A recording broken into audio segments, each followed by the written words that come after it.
আজকে আমরা এই আলতাফ আলী পার্কে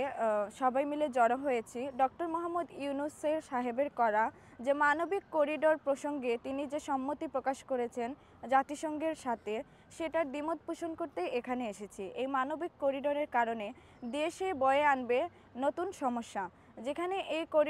করিডোর দেওয়ার কারণে দেখা যাবে অনিয়ন্ত্রিত রোহিঙ্গার অনুপ্রবেশ হবে, দেশে জনসংখ্যা বৃদ্ধি পাবে, অর্থনৈতিক চাপ বাড়বে, এমনকি সন্ত্রাসীবাদী জঙ্গিবাদীর বৃদ্ধি পাবে এবং সমাজের যে মানুষরা এই বিশৃঙ্খলা মেনে নিতে না পেরে তাদের মধ্যে সামাজিক দ্বন্দ্ব এমনকি সংঘাত তৈরি হবে।